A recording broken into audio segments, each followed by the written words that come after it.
Ladies and gentlemen, welcome to The Crossover. Starring Josh Johnson and Chris McGill. Featuring Christina Thorson. And of course, you, the Instagram live chat. Now, sit back and enjoy this week's edition of The Crossover. Powered by Card Ladder. Yo. There he is.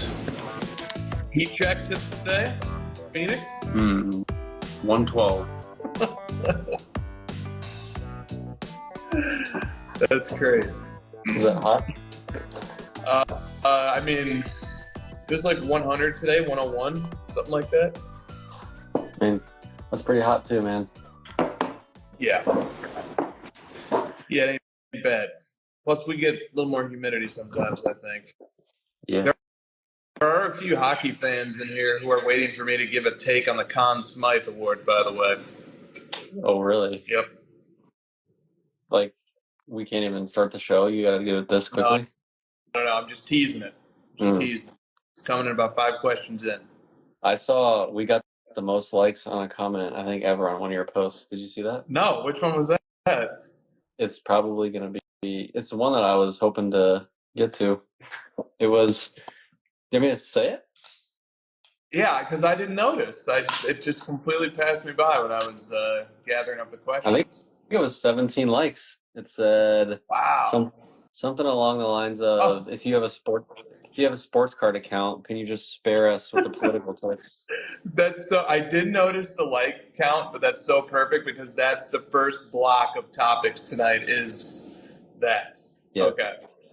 All right, let's get the show on the road here. Welcome, everybody, to the crossover. Today is Friday, June 28th, and we start with mail days and announcements. Do you have any of either? I have lots of announcements. Do you have any mail days first? I don't have any mail days, but I bought 3 pretty nice cards this week. So I will have some mail days coming over the following weeks. Woohoo! Are they one of ones? Only 2 of the 3. Only? Oh my God!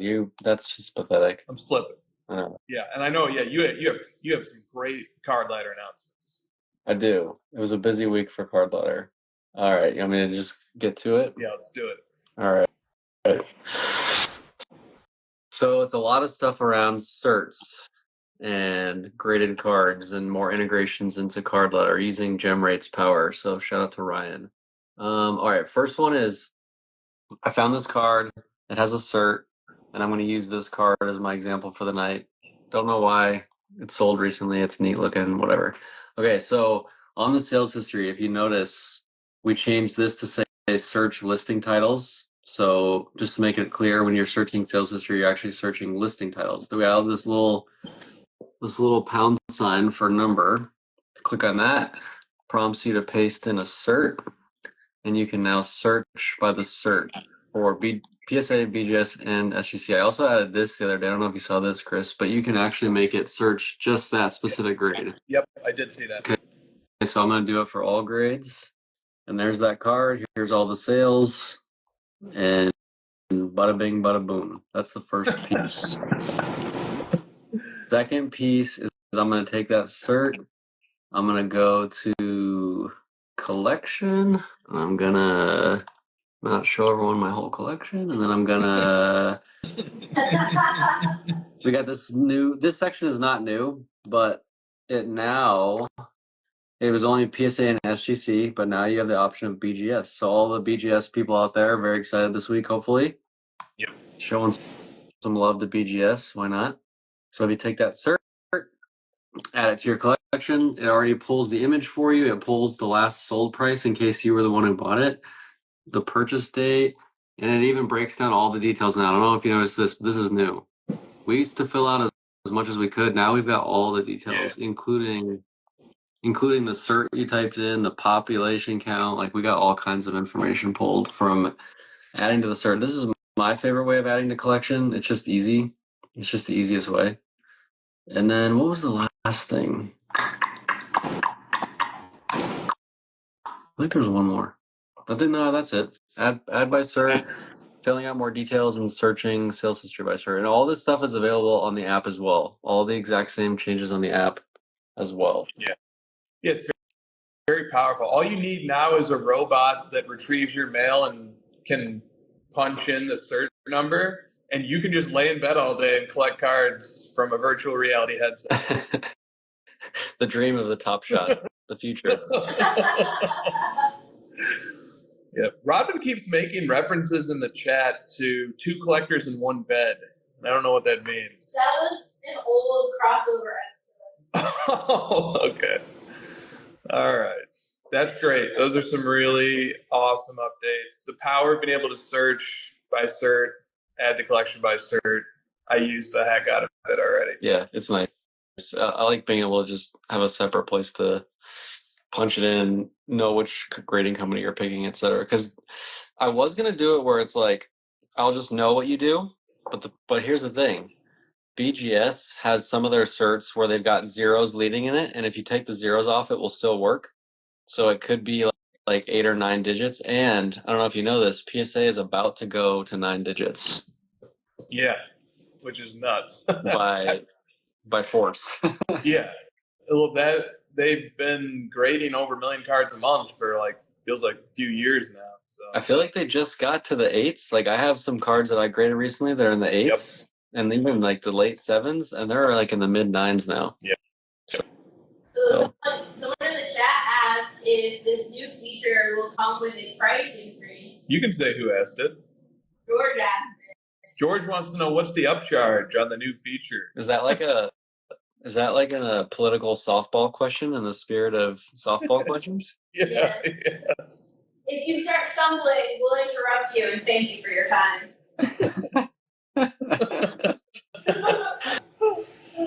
Oh, come on. That was mean. He's trying. Oh, Call Me Pills says there are a few other design tweaks as well, such as enabling showcase and stats view. Is that accurate? Enabling showcase in stats view. Oh, I just made the that's not new, but I just made the collection like shrink down a little bit at the top so you can get more visual cards. Yes, indeed. All right. Let's get to some questions now. Lots of questions this week. Lots of really good questions this week. The first block of topics is politics. Bruin Killer says, please discuss last night's presidential debates and how card prices historically perform in election years. Well, first of all, I just want to say, I thought Joe Biden did a really nice job last night. And I'm sorry, no, we're not doing politics on this show. All right, we're resisting the bait. But do you have anything to say about card prices and elections? I remember this was a topic in 2020. Was people were talking about how do card prices do in election year? I just don't think you could actually like correlate it to that. Like 2020 was more of like COVID, and like economic stuff. I just don't know how you could actually. I know people are like kind of on the waiting game during election year, like, oh, which way is it going to go before I invest or something like that. I honestly don't think it's that big of a swing. Same. Yeah. And then one other one on this, the one that you referenced, the 17 likes, the most popular comments ever, possibly. All right. From Iowa Dave Sports Cards. In light of this week's presidential debate, instead of a question, I'd like to submit a public service announcement. If you want to post about politics all over your Instagram account, please create an account that's separate from your sports card account. I think myself and many others use cards to not think about all the BS that's in the real world. You have every right to express yourself, but on behalf of the hobby, we still have 4+ months until the election, so let's have mercy on each other. Save our political opinions for the people who make us most miserable, our families. Peace. I think he said it. I think Dave said it perfectly. Just all of it. 100%. Just even giving people the solution. Just make another account. We know that that's not going to happen because you want to use your 10,000 followers. Yeah, it's so good. The writing was on the wall for at least the last year, I think. And maybe it's a good sign of increasing level of community on social media amongst the hobby, that people feel comfortable enough to share opinions that they know are going to piss other people off. But the writing has been on the wall that this ain't going away, but it's good to platform the opinion that most people are not looking forward to this. Yeah. Well, I think you brought this up like a month or two ago, where you were like, this hobby, this industry, specifically sports cards, are like very quick to defend ourselves and stick up for ourselves and tell people to fuck off. And this kind of reminded me of that. Yeah. All right. It's very well said by Iowa Dave. All right. Next topic up we have here is the NBA draft. And we actually have 4 questions on it, but I'm going to read 3 of them all together at the same time. And then the 4th one's a little bit different. Or I guess there's 5 actually. All right. But the first 3 here. First is from Drake's PC. He says, please discuss the NBA draft winners and losers. Next one is from Andrew Kesey, who says, let's talk about the NBA draft and the draft only. Shout out to Nikola Topic, our new OKC kid. Basketball IQ is high. And then finally, from Brax Ball Cards, getting an early question in on this show. In the wake of the NBA draft, the entire hobby entrepreneurial community retreats to their bunkers to watch tape, study metrics, and crunch data to develop their rookie investment strategy ahead of Prism. Bro, let's go. It's a process that takes months if it's done correctly. Players will rise and fall. Rankings will change on a dime. What a glorious time to be the CEO of your hobby portfolio. My question to you, Card Ladder fam, is what are your individual initial post-draft NBA prospect power rankings? We all know that the J-Man is thrilled to watch King James II inherit his rightful crown from his father. But after King James II, who are you excited to add to your baby goat grail alternative investment asset portfolio, bro? And no, it's not too early for this. Goats grind while sheep sleep. That was a lot. Yeah, I need a raise after reading that. Yeah. So basically, like, what picks are we interested in that stood out? Yeah, maybe? I think like really all that could have maybe just been condensed into what are some opinions on the draft, if any? Sure. I honestly don't know a ton about a lot of these guys. The one that stood out to me was Donovan Clingan. He was great in that tournament run. Yeah. He's got a clear skill set, and the Blazers drafted him, and they already have Rob Williams and DeAndre Ayton. So I'm not sure how that's going to work, but I thought that was a good pick, good value there. Yep. I don't really have many, if any, opinion. I found it interesting that the Timberwolves took this like Jamal Crawford style player. What are you guys saying? You think the Wolves need a little more offense, maybe? You were just ready for that one. Yeah, I had that one ready. All right, but otherwise, I would just say this. Summer League watching is always fun, but I think I'm cautious when I watch Summer League to make any extrapolations from it. I remember last year Wembanyama had some pretty mediocre statistical performances, but eye test wise, I think we thought he looked pretty good. So it's just Summer League is bizarre, but it's fun.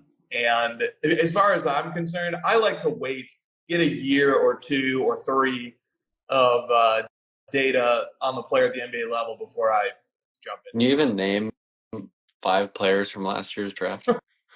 Last year's draft, we got Wemby, Brandon Miller, Derek Lively, Kason Wallace. That's 4 lottery picks. I'll stop there. Man, poor Scoot. He just does. Poor Scoot.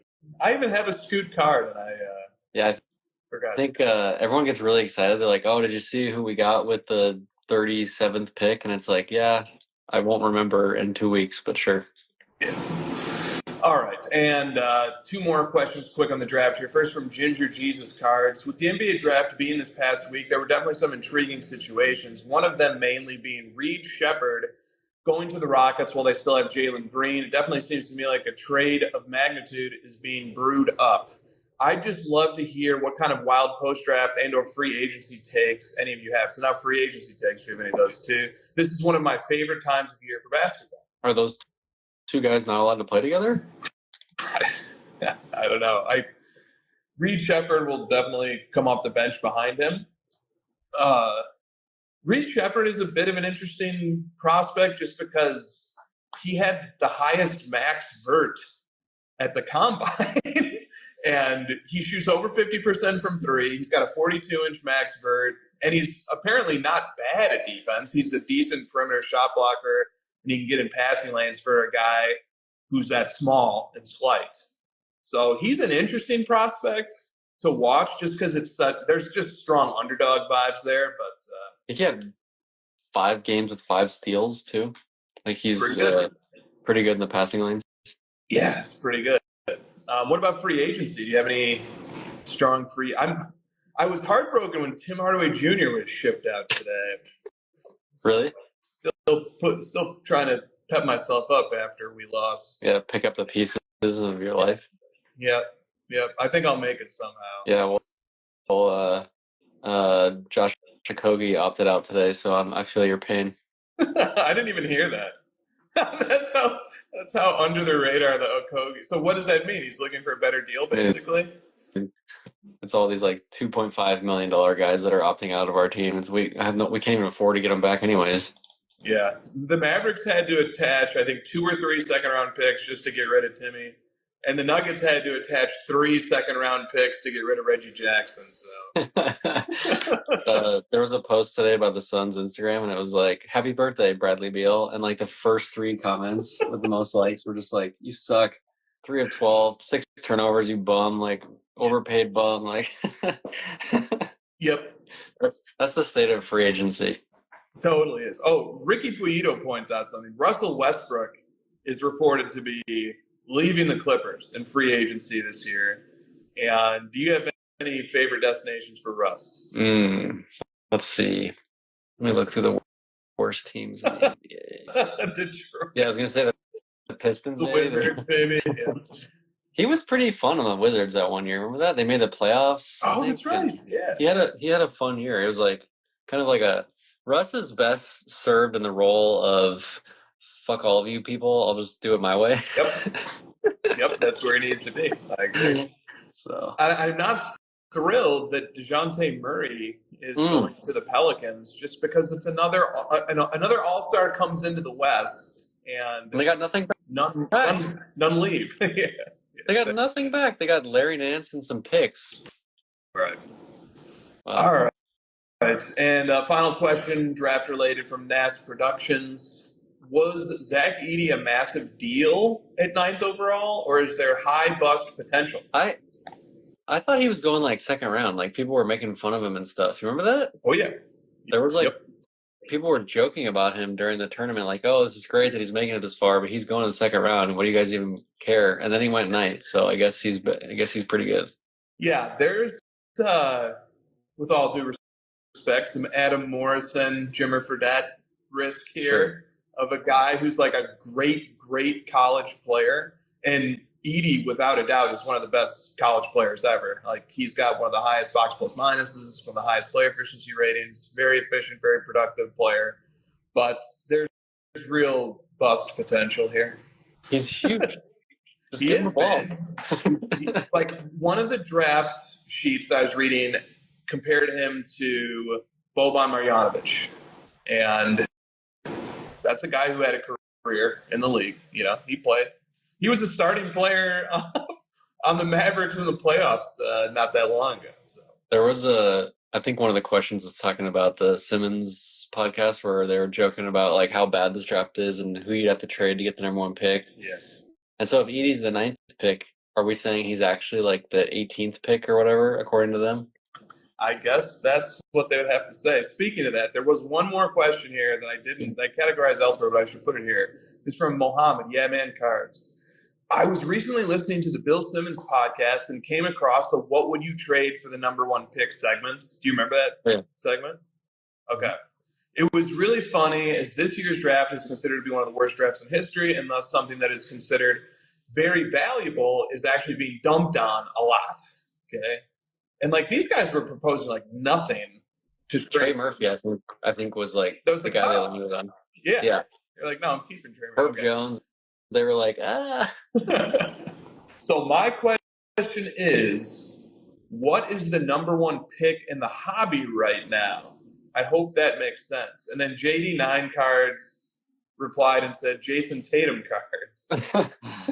Number one pick to sell. Selling Jason Tatum cards is the number one pick. Yeah, I don't even understand the question exactly, but like one of the things that I have a couple answers that'll get your juices flowing. If you don't have go. anything. No, go. Okay, the number one pick is repacks. Okay, all right. Yep, I like that. What would you trade for a repack? Basically, like you wouldn't trade your worst card for a repack. I get the feeling that like everyone's like trying to trade up to get into the repack business. That's my guess. That's like, good. Yeah, that's good. Okay, so I kind of have one. Mine is just like any prospects. Like their card prices are always way too high. And if you ever look at your own collection, you're like, I wouldn't trade any of my PC guys for the equivalent value card of number one prospect, of any of the prospects. That one's really topical for the Simmons thing specifically. That's good. Yeah. All right. Did you have any others on this? Or? No. Okay. Just like some insert joke about influencers or something. Yeah. All right. And then the next topic we have is Top Shots. Yeah. Yes. All right. Yeah. All right. So 2 questions, and then I'll let it burn. And then I'll share a Lamim James tweet or post. I mean, he had like 6. He has got the slides though. You got to do all of them. Yeah, we'll go through the carousel. Okay. All right. So first up, we have Cardboard Insights, who says, "Let's talk about Top Shot. I also remember when Top Shot started making physical copies of the moments. Oh, yeah. Do you remember that? Physical copies?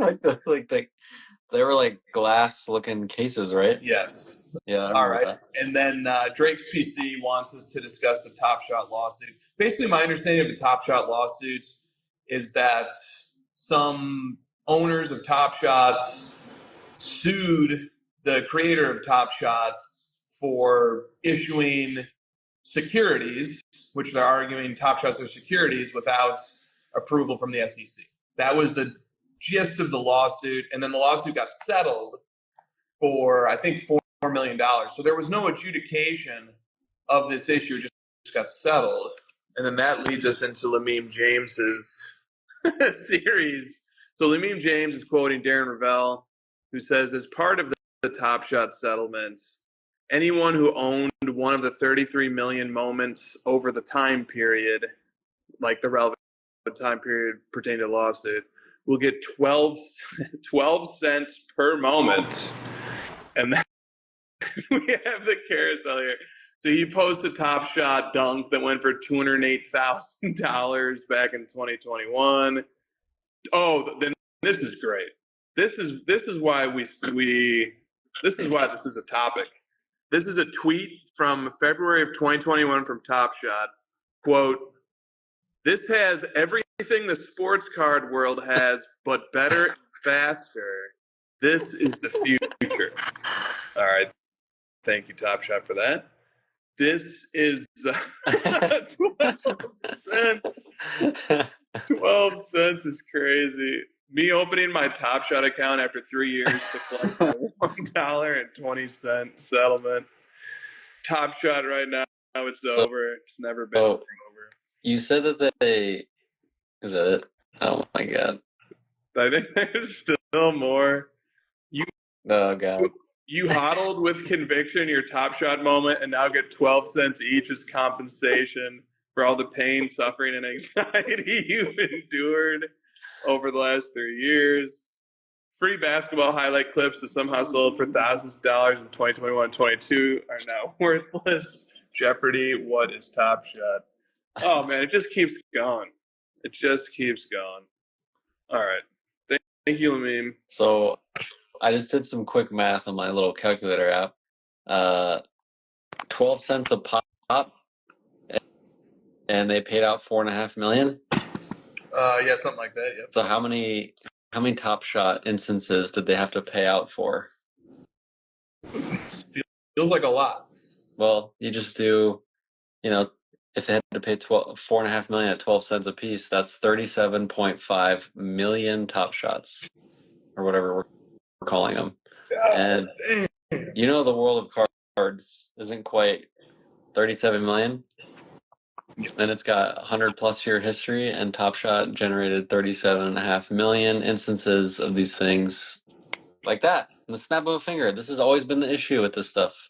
You can infinitely create it, and you can just destroy any sort of concept of supply and demand with there's 37.5 million. They're like, oh wow, $4.5 million lawsuit. That's incredible. Some people got paid. No, they didn't. They're 12 cents a piece because there's so fucking many of them. Like, you have no protection around this. Even when you win the lawsuit, you get absolutely nothing. Yep. Agreed. And the thing that always irked me personally, just my personal issue with Top Shot, was there were people out there, including prominent people like Mark Cuban and the Forbes article that Lamine James quoted, who made the entire pitch for Top Shot based on the idea that this is everything sports cards is, but it's better. So you guys should all quit collecting sports cards and come do Top Shots instead. And that always aggravated me quite a bit. It was disrespectful to card collectors' intelligence, and it was also disrespectful to, or it was a threat to the sports card markets. That and this happens over and over again. People from adjacent collectibles categories try to siphon away card collectors into some other thing that's going to get pumped up, and then end up 12 cents per item. Is Top Shot the ultimate middle finger graft? Yeah. If you go to Crypto Slam and look at the monthly volumes, in February of 2021, I think they had their highest monthly transaction volume, Top Shots, which was around 220, 240 million. And now they do around 1.5 to 2 million per month, which is like I mentioned that stat to somebody, and they were like, "Oh, they're like, that's not bad." Yeah, like, damn, those guys are still kind of like kicking butt. Yeah, and that's the thing too, that like I have a sensitivity to people who genuinely like Top Shot and who don't want to hear it getting dunked on and dumped on and stuff. I have a sensitivity to those people. We get dunked on and dumped on sometimes too, so I get it. But I think everybody can understand why people who are in the card industry are hostile to the marketing slogans that were used to promote Top Shot. Well, I'm trying to load this graph, but Crypto Slam is like the slowest website on the internet, so it's probably running on the blockchain. That's why it's so slow. All right. Better than Crypto Kitties. I think Crypto Kitties truly went to zero. Did you see my story? The Top Shot's still in beta. Yeah. I don't even. Yeah. Beta is crazy. Did they just forget to update that logo? It's been like 4 years. That's like some type of like legal protection. Like you guys. You guys were on notice that this wasn't serious. It's just in beta. I just have like this really strong hatred towards like slapping a beta logo on something and just infinitely like giving yourself the excuse that it's gonna suck. Just launch it. It's real. We see it. You guys have lawsuits now. It's real. Exactly. All right. Let's move on now. Unless you have anything else on Top Shot. They do repacks now, I'm sure. So. But that is probably the destiny of Top Shot, is just repacked PSA 9. That's where that's going to end up. Yeah. Oh, George says, who else is still in beta? there are still, yeah, that's good. I need to think. They got your favorite new athlete front and center on their website. You better. Ooh, let's see. Oh, Asia? I saw a stat today that this is probably like not breaking news for like WNBA fans, but she's averaging 28 points per game. The record of the history of the WNBA is 25.3. She is like 3 points ahead of pace for the most points per game in WNBA history. Pretty good. All Pretty right. good. That's like if someone in the NBA this upcoming season averaged like 49 points or Yeah. excluding Wilt, excluding Yep. Wilt, if someone just averaged like 47 or something like that. Yeah, and their season's like halfway through, I think, because they only play about 40-ish games.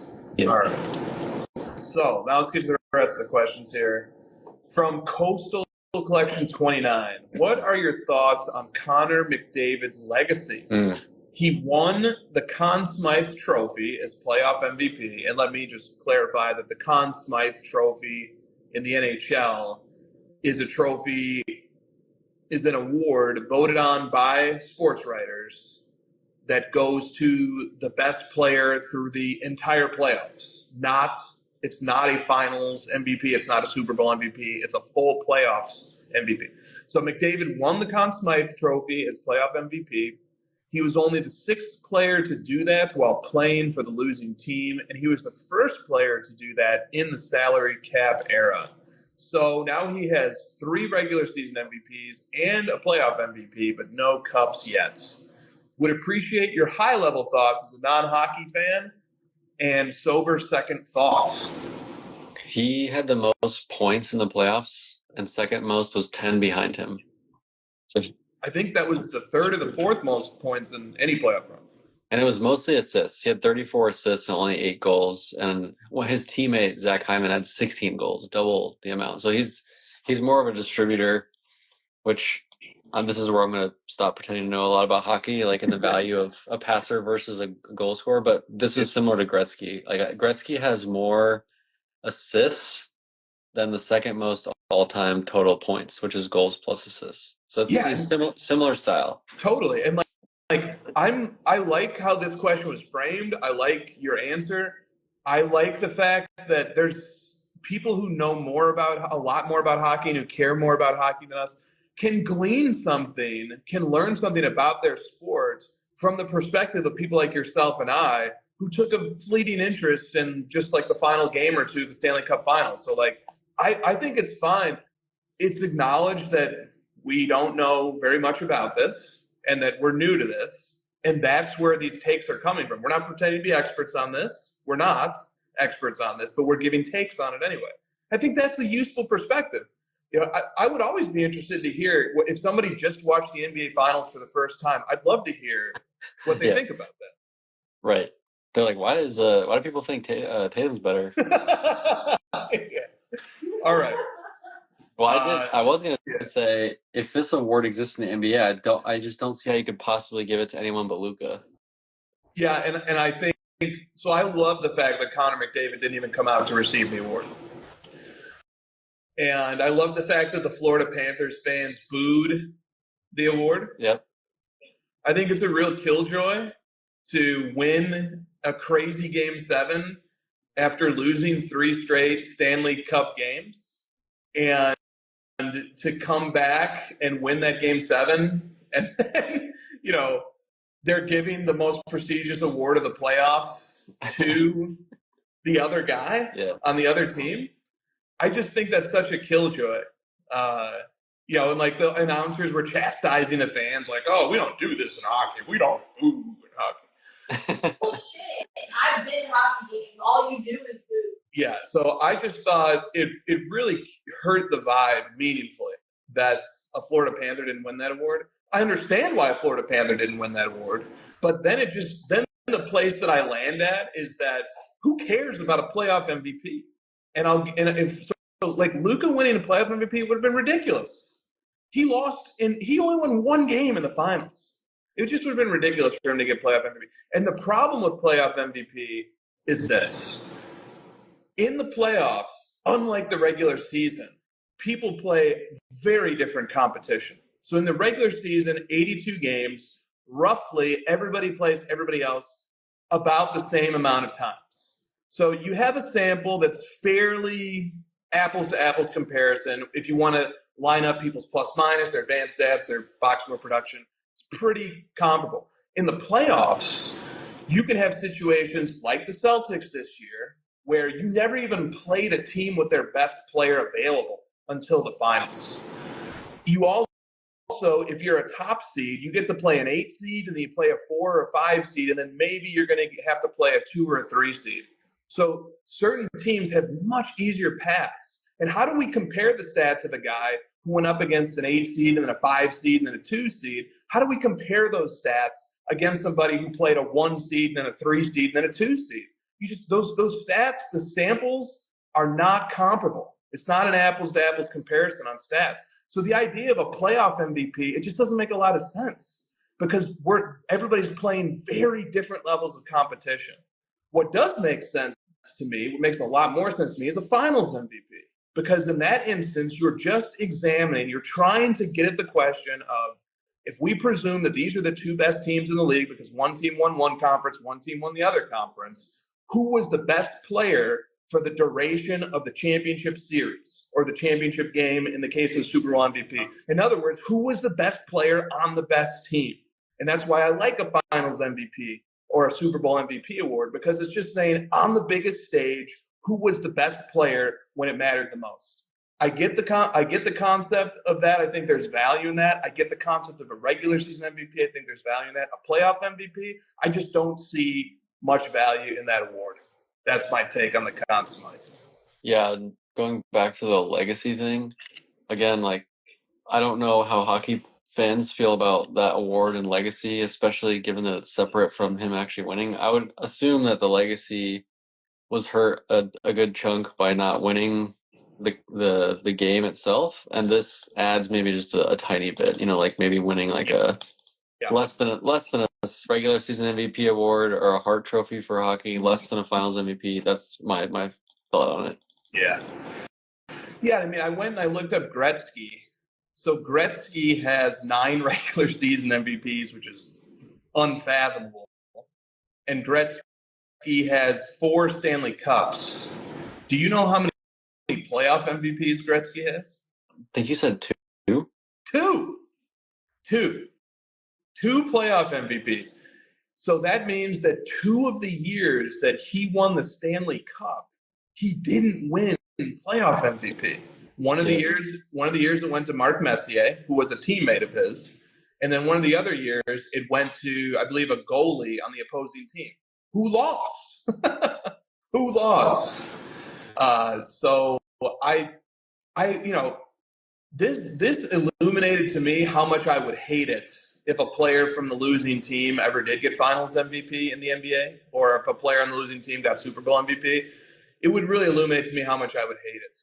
And it shows me why the writers stopped doing that after Jerry West in 1960. Yeah.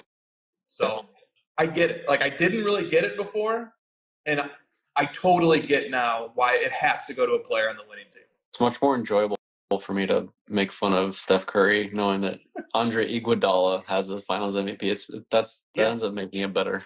And that's the other thing too about this, is that Finals MVP is one of the most prestigious. It's either Finals MVP or regular season MVP is the most prestigious award you can get. And if you don't get it and you lose it to a teammate, it's not the end of the world, but it needs to be interrogated further as to why that happened. All right. Moving on. From Wookie Hunter. Why are in-person autographs shit on until they get a buyback stamp and a serial stamped on the card? So what do you think about this? Why are in-person autographs getting shit on? I do have a quick retort to this one, but if you have something to fire from the hip, go for it. I thought IP autos were more popular than buyback autos. Yeah. Is that your retort? No, but that's a great point. Whichever side we're on something, we constantly feel the weight of the opposing opinions against us. Yeah. My answer, though, to this question, I do think that in-person autographs are on a lower hierarchy or on a lower tier than buybacks. But my answer to this is just that an in-person autograph is a memorabilia item, and a buyback on an autograph is a pack-issued card that belongs to the checklist of fully licensed product or a licensed product. And that's the difference. One of them's a card, one of them's a memorabilia item. That's pretty much where I come down on that. So The buybacks are always like the season after, right? Or usually. sometimes, I mean, there's definitely buybacks in the 2000s, like 2006 Fleer, I think, is the product that has the Michael Jordan 86 Fleer buyback. So that's a factor. But it's a good question from Jeff there. All right. Do you have anything else? My head hurts from reading the comments. I'm getting a headache. I'm scrolling up to I forgot to make Stiff a mod. Okay, here we go. All right. Moving on. From Noir Khalil, how many cards out there would people truly sell their entire collection for? Can you say it one more time? How many cards out there would people truly sell their entire collection for? Do you have a number? And can you think of how many? Well, I think there's tons. As a basic mathematical concept, I think there's, for example, there are tons of cards that are worth more than my entire collection. So it would make financial sense to trade my entire collection for that card. But from the more practical aspects of this question, like how many cards out there would people truly sell their collection for? I don't think there's very many. I think that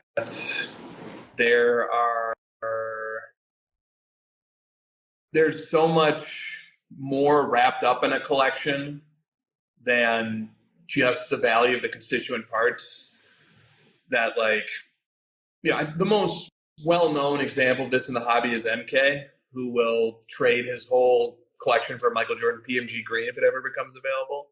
And I get that. I get that point of view. But I don't think that there's many. How many cards out there would you trade your whole collection for? Or that would get the wheels spinning? Like, I would package all this together. I have pictures of both of them. Give me a second. Yeah. And I know what they are. I know one of them is. Yeah, Ultimate Logo Man. Yep. Well, say that one more time. Yep. There we go. And there's the vertical. Those are the only two that like really jump out at me. Yeah. And I'm honestly struggling to think of anything else. Yep. I'm at a point where I don't think I traded my collection for Michael Jordan PMG Green. Yeah. What about the Gem Master? Yeah, yes. I would. What? You would? Yep. But it would be really difficult. It would be a very, and then obviously if somebody has a PSA 10 52 tops mantle, I'm trading my collection for that because that's you're not allowed to sell it and like use the money to buy other cards. I think is kind of the spirit of it. Yes. So if I can only trade a card for an equivalent value, like if you aggregate the value of my collection, say I could trade it only for a card of equivalent value, I don't think there's a card, because I think the MJ Gem Masters is worth more than my collection. So but that to be the same value. I'm just saying, like, it's kind of lame to be like, oh, I'll trade it for a PSA 10 man. I'll sell that and buy a beach house and a bunch of other cards. Yeah. Or get my collection back. Yep. I completely agree. So the chat. Oh, come on, chat. Let's go here. All right. All right. Let's go to the next question. That's a good question. I love thinking about that. I love thinking about consolidating the collection to one card. It's a fun thought. I'm working on it. You're working on it. I mean, I've made that offer to this guy. I'm like a poor man's MK. Aren't we all? All right. From Nate Moo 3. This question was sent to the Instagram story, but it got a lot of engagements. through the story as people were interested in this. Like, what is the answer to this? This comes from Nate Moo3, who says, "What should the first message be to an eBay seller with a card listed way too high and no offers?" Is this Drake or his like son or something? Maybe. Could be a family member for sure. First message is please. Just nothing else. Just please. Right. Just no context. This is for my son. Yeah. My son is ill, and his last wish is to own this card at a reasonable price. Yeah. I think maybe you just start beating him over the head with comps. Just say, look, like, your price is wrong. You're an idiot, and here's all the comps. Yeah, just shame him. Just get aggressive right away. I don't know, man. I don't know if there is it never hurts to try. And my approach would be to be docile and polite and recognize that they hold all the cards, so to speak. Yeah. I mean, probably just message and be like, are you willing to move this at a lower price? Yes or no? So I can move on with my life. Right. Exactly. Cash says, don't message. That's the best. There you go. All right. From mostly 90s basketball cards, I wish that the hobby in general was more eager to accept individual preferences of different collectors. I tend to get turned off by posts or content declaring what a player's best cards are. Is there any hope of a shift towards discussing what an individual collector's favorite cards are, rather than all of us following one consensus list and trying to climb the same ladder? And Drake's PC followed up and said, I love this topic. There's too much groupthink in the hobby. This feels like you're getting the first stab at this one. Yeah. I think this is a shot at you, man. Maybe. There's a lot of ways to approach this that make sense. I think one of the things to say is that if the hobby did work this way, where we didn't try to sort of objectively compare cards, but we just said, this is my favorite, that's your favorite, I respect your favorite, you respect my favorites, so be it. I think even in that setting, there would be the risk of consensus. I think you could still end up in a consensus. But if there wasn't a consensus and everybody had a totally different or a very different list, everybody collected different players, that would be cool. That would be a cool and interesting environment to be in. And honestly, that's how a subset of football collecting works. There's lots of football collecting that is hyper focused on a not so prominent player from a person's local team, and they just build rainbows and get all the best cards of that player. So there is a segment of this hobby that operates that way. But the other thing, a different way to look at this would be, the issue here is that wanting everybody to not have a consensus is almost a different brand of wanting there to be a consensus. It's still, at the end of the day, a veiled attempt to sort of influence or control the way that people think and operate when it comes to cards. And that's okay. I don't think that that David would say that doesn't refute my point at all. And it doesn't. It's not a refutation of what he's saying, but it's just pointing out the idea that at the end of the day, the people are going to make up their minds, and to the extent that you want them to make up their minds differently, it's just a different form of it's just a different thought process that's influencing the group. So, with that said, I am a big fan of, and I think this is my final point here. This is the middle path, the Kissinger path here. I love when people make a serious, concerted effort to decide what they think the best cards are, and I think ultimately that's naturally going to lead people to the same conclusions most of the time, because I think there are a lot of factors that people are naturally going to agree make a card the most desirable. Like one thing is like the concept of the first or the rookie card. People value that. People value the first. People value the rookie card, and that's going to lead to a consensus surrounding wanting to collect cards from that first year. And then people value certain brands because of how they look or how their legacy is, their prestige of the brand. So that's what I think. I think groupthink is sort of an inevitable. Groupthink isn't always good, obviously, but I don't know. I'm done on that topic. Do you have anything? Do you want to not too much. Bit? Nah. Okay. No, Yeah. I think we're gonna have the consensus topics regardless. Like that's just we're in a space of collectibles, and eventually people are gonna want to know like what are the best ones and start ranking them. And then the nice thing about it being a collectible space is you can buy what you want and you buy your favorites, and that's kind of the way you decide to spend your money, and everyone gets to do what they want. Yeah. Absolutely. All right. From Really Cool Cards, will WNBA Prism be a bigger deal than NBA Prism this year? Oh. This got a lot of laughs. From the comments, but No. no. Bigger deal in what measure? Any. No. Yeah. Still no. Yeah. No chance. Yeah. I don't think there's much of a chance either, but I do think the Caitlin Clark effect is massive. Yeah. And I think, like her regular season games are pulling in when they do make it to a national broadcast, because a lot of them aren't. But when they do make it to a national broadcast, they can bring in 2 to 3 million viewers, which is more than most NBA regular season games. When is the WNBA Prism being released? I have no idea. Every day that it doesn't get released, though, is a loss. The interest goes down a little bit more.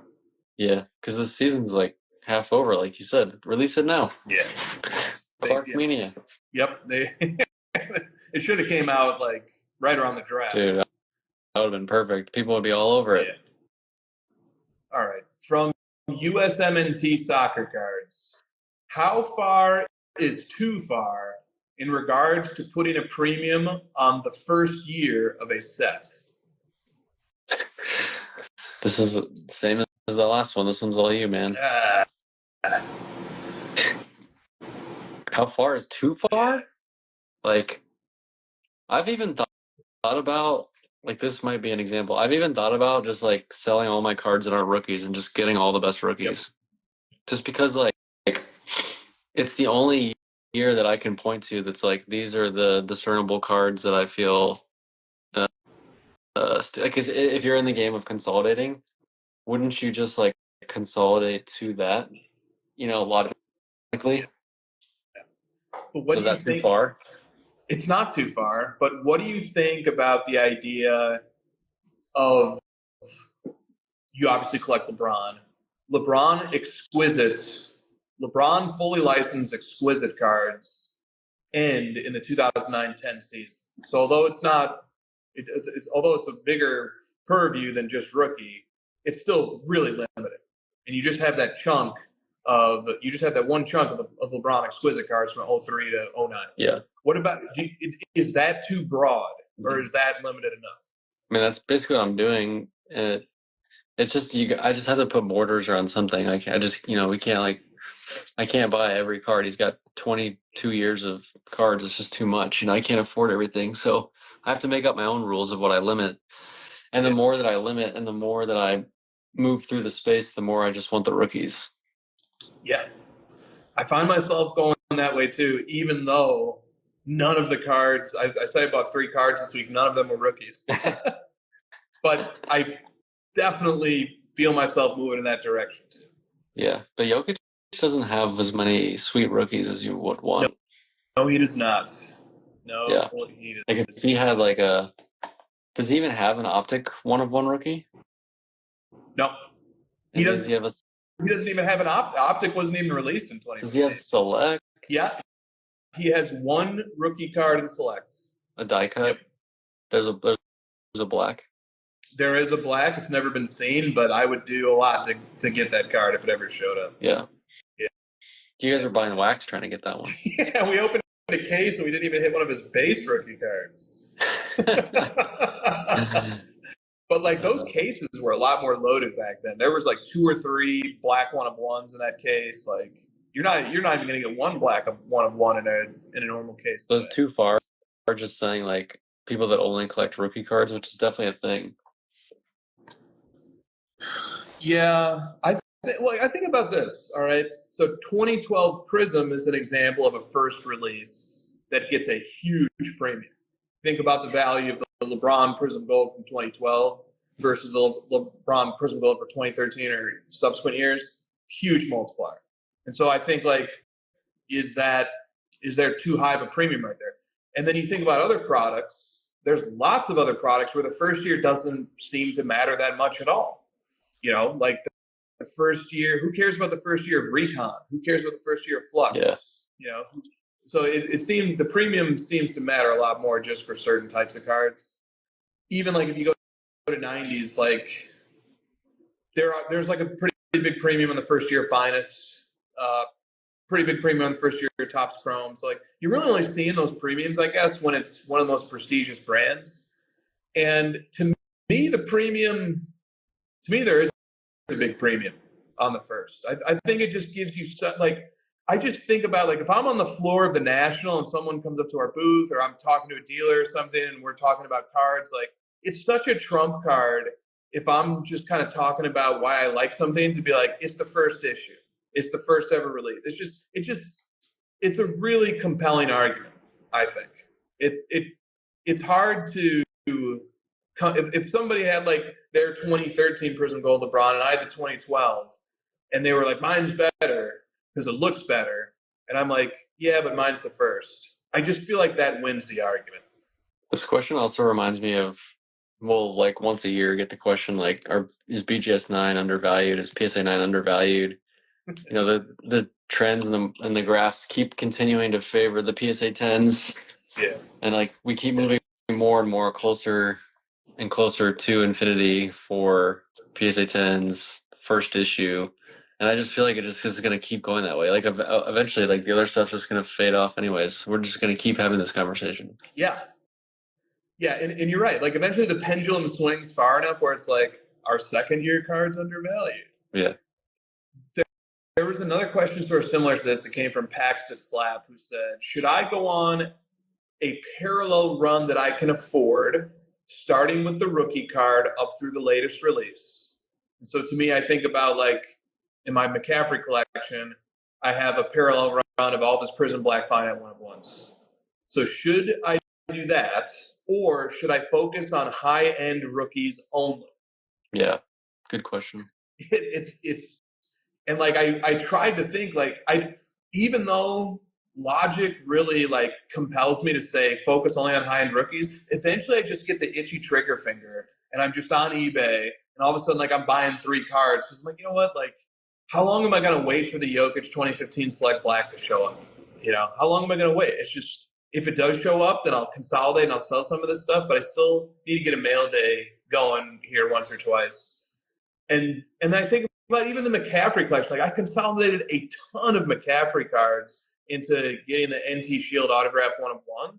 But even then I couldn't let go of the Prism Black Finite run, even though those aren't rookies. Only one is a rookie. That was off limits. I wasn't going to be willing to sell any of those to consolidate into the Shield. I was willing to sell everything else, but that's probably the that is the most extreme example of non-rookies, though. Yeah. Like you're like right on the edge of like, I'm not going to do only rookies, but I am only going to do the 1-of-1s of his best set from his best, right. Card from each of his non-rookies. Exactly. And then when you start looking at rookies, it starts getting really interesting. I'm sure you've done this with LeBron, where you start looking and like, you're like, ah, man, like there's a decent number of products, and like, wouldn't it be like sweet to have the gold of one of these, or the 1-of-1 of one of these, where it's like, okay, it's not Topps Chrome, it's not exquisite, but I start talking myself into like, man, this rookie 1-of-1 just seems better to me than the 10th year Prism Gold, but the prices don't say that. Yeah. The problem with the temptation of the Prism Gold run is that goddamn 2012. It's like once I hit the bin on the 2015 PSA 10 or whatever, it's like, well, now I got to figure out how to get that 2012. See, I'd rather just have all the rookies. I don't know. I'm just on this kick right now of like, just give me like his 5 best rookie cards. I know. Then I can just trump everything, like you said. Yeah, exactly. It's super compelling, I think, when you have that. When there's All right. Next question from AP Cards 23. Appreciate you, handsome bastards. Looking at cards in the 2000 to 2010 era, there are some great ones that keep catching my eye, but they're high numbered, but they're still relatively highly priced. So, for example, a card that's numbered to 200 that's $1,000. Could you ever justify this? The heart wants what it wants, but I also don't want to be a schmuck wasting money. I don't think you'll be a schmuck. This is a good question. I mean, there's definitely some cards in my collection where I have that are out of 99, and I'm like, I like the card. You know, it's pretty rare for the era, but like when I compare it to other stuff, it really isn't that rare, and I see it come up a decent amount. So I get the pull, you know, to like make that tough decision. Do you have anything in your collection that's out of 200? Yeah. I think the most at this point, the lowest I have is or I guess the highest is 99. 99, and that is a rookie year card, I'm guessing. No, it's a second year Chrome Gold, and this one too. This one I have. This is a third year Chrome Gold. Yeah. This one's out of 99. Honestly, like this is really just because of where you and I are at. Like we're at the point where we've been in this space long enough. We've seen enough cards. We've owned enough where it's like if it's not like 25 and under, it's getting harder to convince us that it's worth it. Yeah, and like that's what I like about this question is that it is era dependent. Yeah. So like something out of 25 from the year 2024 is way different than something out of 2025 from the year 2004. Yeah. Or 1997. Like for 1997, something out of 25 is insanely desirable. It would be one of the rarest cards issued that entire year. But something out of 25 and 2024, you know, there's hundreds of cards that are rare that will come out from that year's product line. So I don't know. How rare is something out of 200 for that 2000 to 2010 era? Not rare enough to where the question asker has to ask the question. Okay. This question asker is like, this doesn't feel super rare to me, but I love the card. What do you guys think? Yeah. And this is where condition rarity matters too. A lot. Yes. Yeah. So like if it's out of 200, but there's only 5 gems of it, that matters quite a bit. But the 299s that I have are both PSA 10s, pop 7 and 8. So that it's like basically the only reason I have them. And that's a completely different ball game than just a raw copy that is in near mint condition. All right, from Perimeter Collectibles, people like this question too. In which instances do you find the card ladder value estimates to be the most useful? Most useful.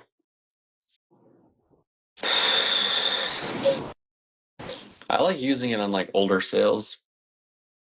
Exactly. Like anything that's like less than 2 years old, I just kind of like err towards the sale price itself and just sort of like finagle around it.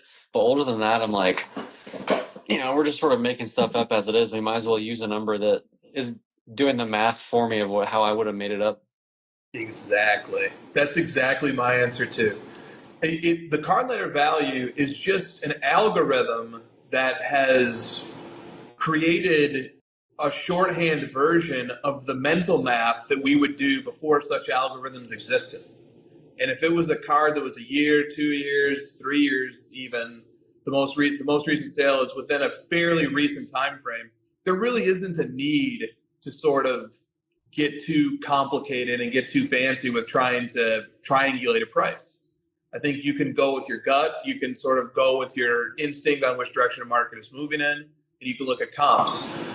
But I'll tell you the last time that I strongly relied on the card letter value to actually inform a buying decision that I made was last September. So almost a year ago now.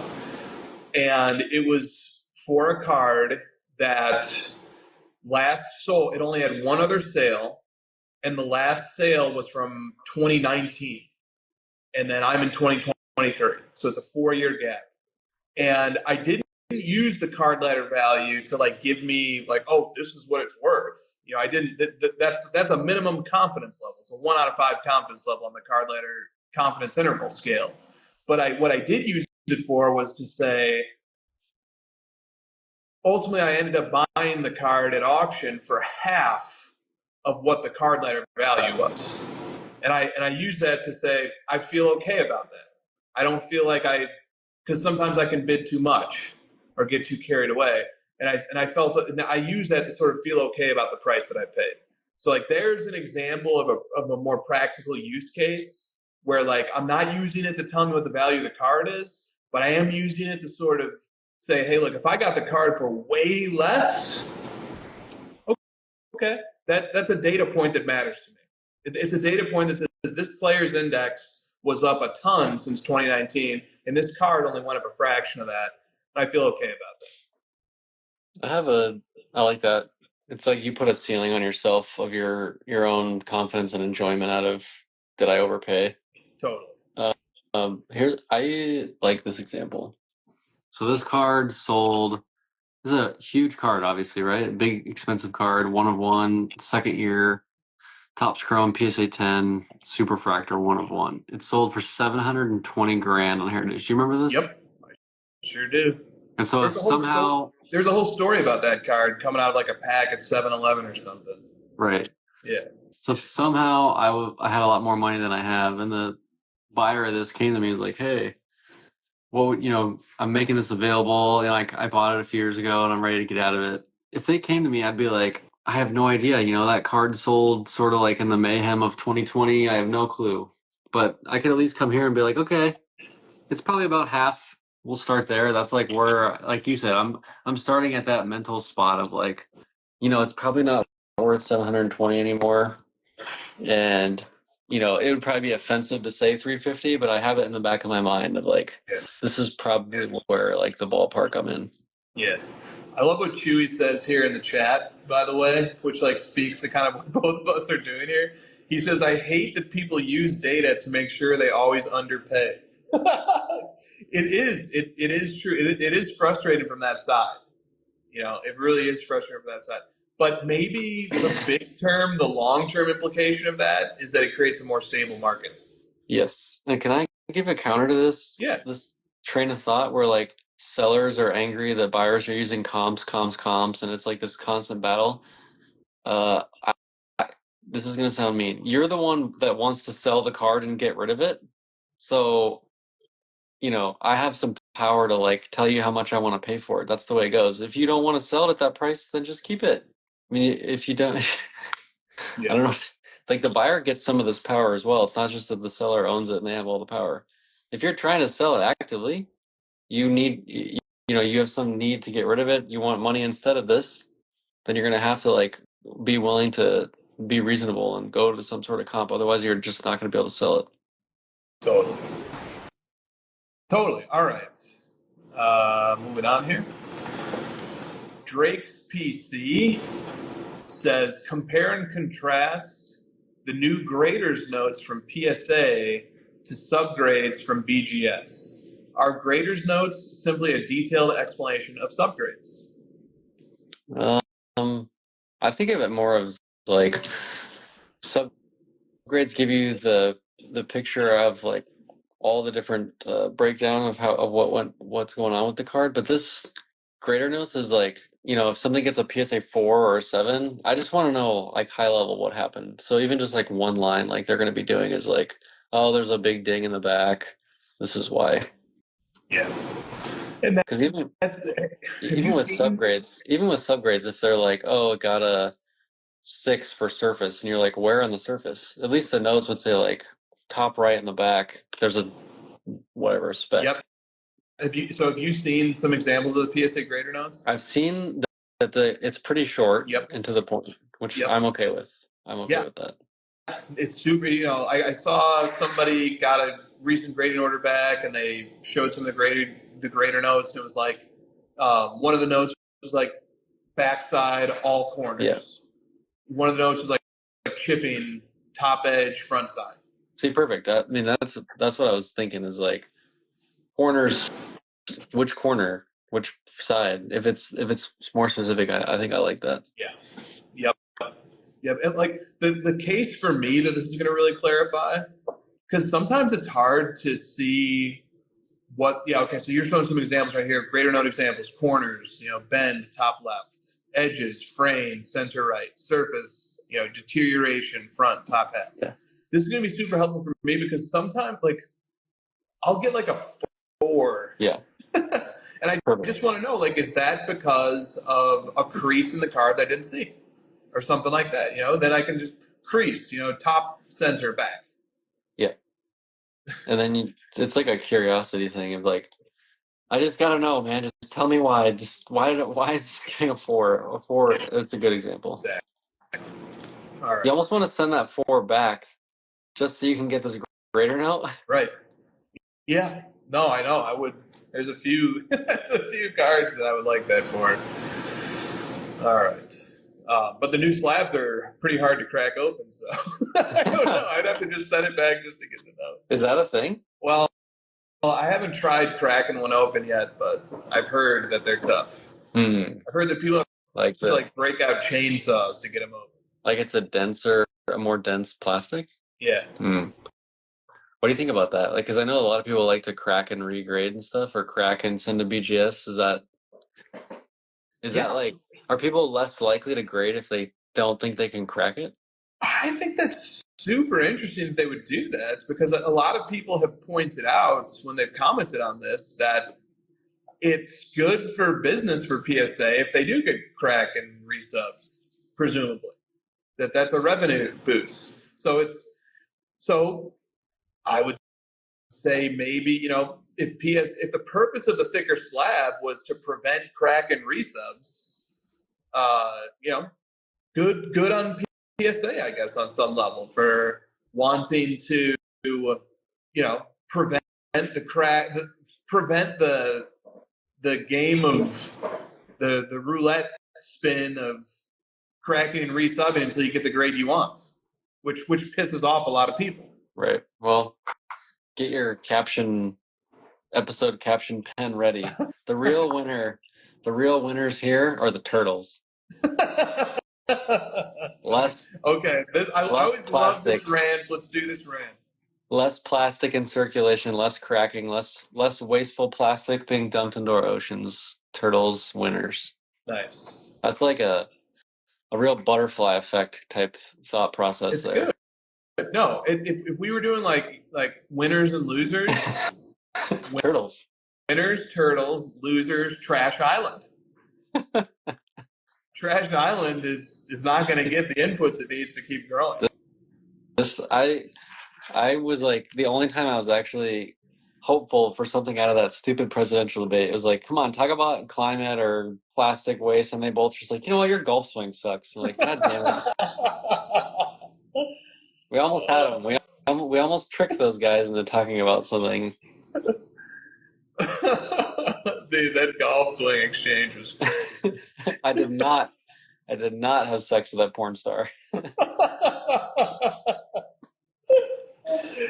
Oh, that's great. All right. I've also been told by people who golf that a handicap of 6 is that's really low.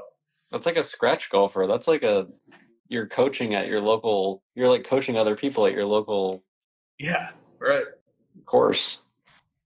And he is toiling away in the Oval Office when he could be teaching golf. Well, I'm thinking like, how much golf are you playing, bud? Are you even like running the country? Jeez, dude. All right. And you know what the worst part is? They're never even going to compete. It was all shit talk. They're never even going to face off on the golf course. But seriously, would you want to watch that? For like 2 minutes. For 2 minutes, I would be like excited, and then I'm like, oh, this is terrible. I feel like people say that like, oh, I would love to watch a boxing match between Musk and Zuckerberg, but then you're like, oh my God, these guys are so horrible. Just give me McGregor and whoever. Like, why did I do this? Why did I sign up for this? These guys suck. That's why a driving contest could work. Each guy gets like 5 balls to drive. Just keep it short. Yeah. I feel like Zuck and Musk would have just been like rolling around on the ground, like grabbing each other, and we were just like, ugh. Yeah. The big old barrel chest of Musk. Musk is like, I'm 50 pounds heavier. I just would have sat on him. It's like, oh gosh. That was supposed to happen too. I know. So the driving contest, that's each 5 and they average them out or something, or longest. That should determine the presidency. No more debates. I mean, but the way that debate went, that's like a more logical outcome anyways, doing it that way. Exactly. All right. Where are we? Okay, so from Soul Tough here. Next question. If you have a card that you were not planning to sell, but you get an offer on it and it's a decent offer, but it's not enough to get you to really consider selling, do you counter with, I don't want to sell price? So do you counter with like, this is my real price? Or do you just say, thanks for the offer, I'm going to pass? And please discuss pricing cards that you don't want to sell. That's a good question. Yeah. I feel like this comes up, it comes up sometimes, and it's like, if I give a number, I'm basically committing to selling it. I don't want to sell it, so I don't want to go that route. But like, this is actually a pretty fair offer. Yeah. Let me think about. You're kind of in this weird spot. Do you have anything to add before I give I do? Do it. Go. I leave them on red. Yeah. I just ignore it. Yeah. It makes them more. It makes them more likely to just like get annoyed and raise their price without me even actually doing anything. That's a super effective tactic. That tactic is definitely going to lead to an increased offer a lot of the time. Yeah. Ankesh says, just reply with, I'll reach out to you when I decide to sell that low. So you just got to hit them with the negative response where they're like throwing, what? Here's what I thought about when I read this question. I am very, very, very cautious and hesitant to even allow myself to enter into the possibility of selling a card. And like if I put a price on it, even a crazy price on it, there is something that changes in my brain when I think about the card going forward now that I've priced it. It's inevitable. If somebody reaches out and they want a price on a card, my default is always just to say not for sale. And that way I don't ever get into the headspace of like, well, I did put a price on the card, and then this is their offer, and I guess I don't really like the card that much if I'm willing to sell it, and maybe I'll meet them in the middle somewhere, and like it can lead. It can lead to a slippery slope, even if it doesn't. Once I price the card, it just feels like the card's already got a foot out the door, and it starts losing cachet in my collection. Yeah. Agreed. It's already in like a separate pile. You didn't even remember putting it in. You're like, what is this pile? Exactly. So, and then the other thing too is like, if a person is not motivated enough to overcome the first message of not for sale, then they weren't going to wow me with an offer anyway. And I know that's not fair, because I know there are some people who are respectful. And they're like, if somebody says not for sale, I'm not going to disrespect that. I'm not going to try and counter that. If they say not for sale, it's not for sale. But personally, if somebody tells me not for sale, and it's like a card that I really want, I'm usually coming back with a second offer on top of that. I was just joking and thinking like, people listening to this are like, oh, 5 minutes ago, Josh was telling us you have all the power as the buyer, and now you're telling us you're the seller and you have all the power. You just must think that you're just like the leader of everybody here, and you get to decide on every card, all the prices. Well, kind of, yeah. You are the CEO of your PC, sir. Right. Yes. I'm the CEO of my PC and your potential PC. All right, I got 2 titles to write down there. All right. Let's see here. Moving on from mostly 90s basketball cards. Have you ever bought a card from a newly debuted product before there was any real chance for a stable market value to be set? Like a Wemby card? Like a Wemby, or like the instances this makes me think about is when Panini's Photogenic product first came out, which was a few years ago, and the LeBron 1-of-1 from the base set and the Curry 1-of-1 from the base set came out and sold for a few grand each, and that product sells pretty well now. And I think about that as an example here, where like this is a brand new product, nobody knows what it's worth, but people had to go in and list the 1-of-1s and then make offers and find a price somewhere. Yeah. Have you ever done that? Not knowingly. I may have, but not knowingly. Yeah, we like to let things settle for a while. Yeah. Yep. I very rarely find myself in a position where like this is like a brand new thing, nobody knows what it's worth, and I'm FOMOing on it, and I just need to, can't think of many times where I've been in that position. All right. From Bleecker Street Cards, do you think there will be cooler cards in the dealer showcases at the National or walking around the floor in Zion cases at the National? Well, if we keep it at this rate where dealers keep getting kicked out of their tables, it seems like it's all the power shifting to the backpacks. Yeah.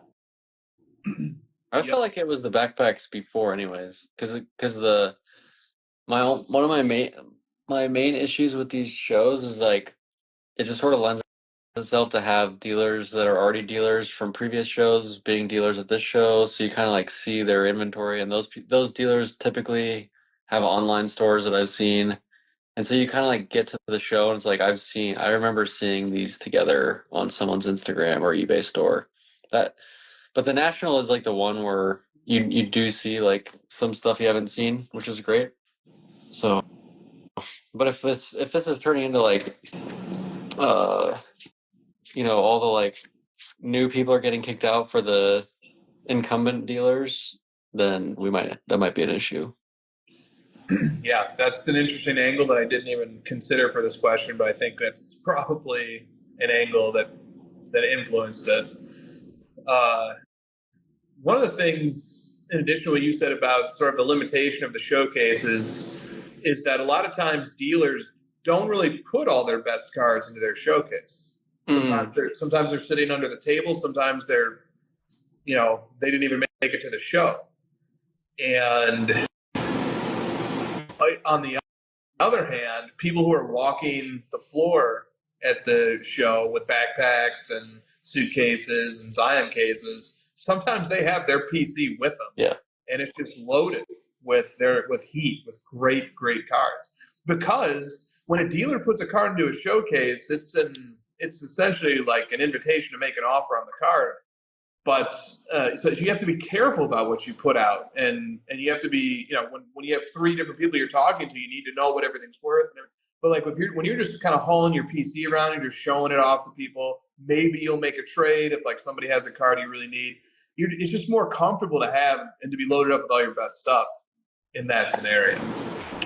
One of the things that fascinates me about the hobby is that it's this like constant battle to acquire cards that you don't want to sell, and so it becomes this place where like all the cards that I have out in my showcase are the ones I want to sell, meaning these are the ones you don't want. You want the ones I don't have out, and it's just like this back and forth of like, are we all just racing to the top for like a very small subset of cards, and are we just sort of like gonna get to the same place, chasing the same cards? It's like the stuff that I would bring to the National, I have some stuff set out, is the stuff that you don't want me to bring to the National.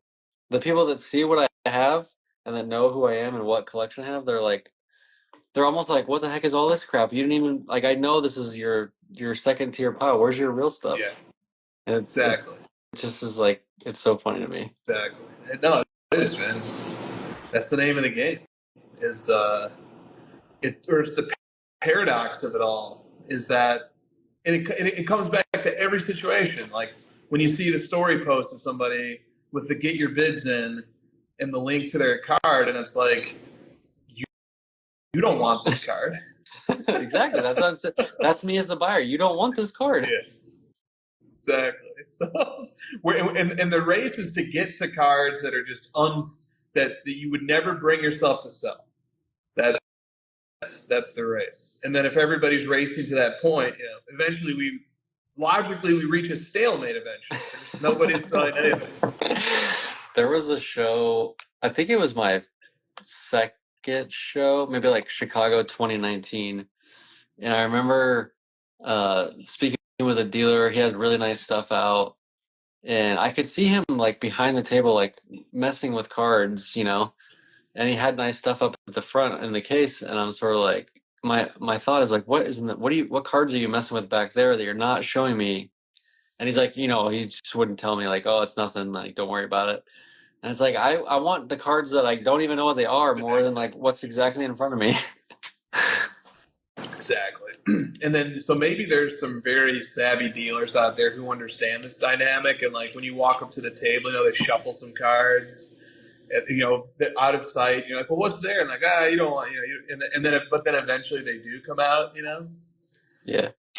Especially when you can you can pick up on the theme of what the dealer has, and you're like, man, I can tell what you have here. You've probably got the next step up, don't you? No, I didn't bring it with me. That's at home. Or wait, maybe I brought one. Let me check. Maybe I did bring one of those over here. Let me see. Exactly. All right. From Football Card Dude 12. I always struggle with questions like this a lot. I got your back. Yeah, but I think you're good at these. Oh, great. So great answer incoming, everybody. No pressure. No pressure, Jeff. I'm the handicap of 6 on this one, people. And you got to carry your own bag. I love how he said that. It's like, seriously, you're telling him to carry the bags? There's no way you would. Fuck. Think you can do it? All right. Like, you can't even walk the course, let alone carry the bag, dude. All right. The question is, describe your utopia vision of the hobby and the players involved, including social media. Players meaning like chess piece players, not like actual players? Yeah, I think so. And I always questions like this always kill me because it's like, my utopia, like, I don't even know what I want my utopia to be. Like my utopia is like all the best cards come to me for $0.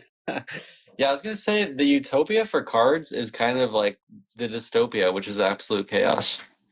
Yeah, right. Because like the utopia is what you just said, where like one person has all the best cards down, and so on and so forth, and like one person has the super collection of all this one player, and nobody else can have that player, and like this guy picks that player, and nobody else can collect him. That utopia, that's what makes sports cards great, is that you can't have the utopia. It's too much of a tug and pull with people fighting each other for similar stuff, and it becomes this dystopia. Yeah.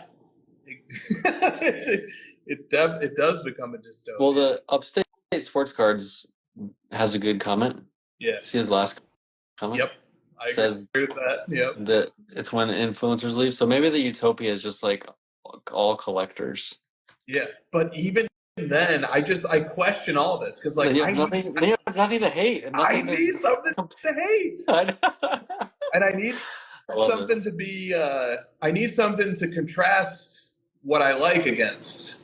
Yeah. In order to understand what I like. It's just like the utopia honestly it's a fair game, and everybody has a chance. Everybody has a chance to participate, and may the best man win.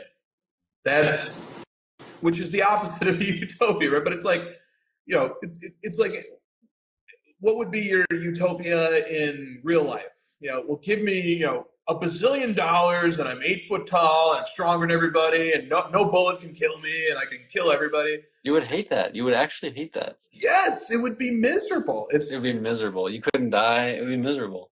Yes. So, like, that's the tricky part about this question, about questions like this, is like, you actually don't want the utopia. Yeah, I was talking about this with my wife, where I've had weeks where, like, the weeks where I'm the happiest are when I have, like, problems that are tough in front of me, like challenges that I can't quite figure out, or something at work that's bugging me. The weeks that are the worst are like, yeah, everything's on autopilot this week. I've figured it all out, and, like, my schedule is clear. It's perfect. It's too good. You're just like, it's worse. Totally. 8 foot tall and $1 bazillion would be horrible. Because then you're the guy that when you get to that point, everyone's gonna hate you. You don't want to. Everyone just is gonna hate you.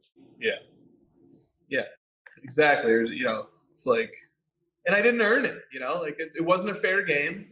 It's just the satisfaction is in earning things. This reminds me of nepotism. Do you have some takes on that? No, I can't believe we haven't talked about that yet. I'm surprised there weren't some questions on. We did have a few, but I sent those to the bottom just because I feel like those were annoying questions. Not the people who asked them, but it's just a topic that only comes up because First Take is doing 30 minutes on it. But all right, let me go to one of them. So from Straight Execution, if Bronny is on the court with LeBron and doesn't pass him the ball, is he grounded, benched, or both? I was thinking of the scenario where, like, he's literally like, Dad, I'm open. Dad, I'm in the corner. Or does he say LeBron? What does he say? What does he call him? What does he call him? Well, on the court. What does LeBron see? Is it senior and junior? Yeah, it is. What does LeBron the same name. Senior want LeBron? What does he want him to call him? That's where I would start. Did you watch that video I sent you? Yeah. Have you guys ever seen the like animated one where it's like a meme and he calls him Papa? No, I have not seen that. Oh my gosh, it's hilarious.